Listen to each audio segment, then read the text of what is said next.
Magandang araw sa inyong lahat. Ito ang aming prototype at i-explain namin ito kung paano ito gumagana.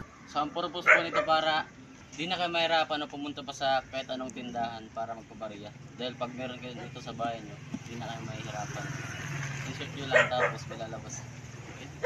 Saka ang advantage po nito, pag meron na po tayong lahat nito, pag magpapabariya po tayo sa tindahan, di ba pag nagpapabariya po tayo, minsan sinasabi nila walang bariya.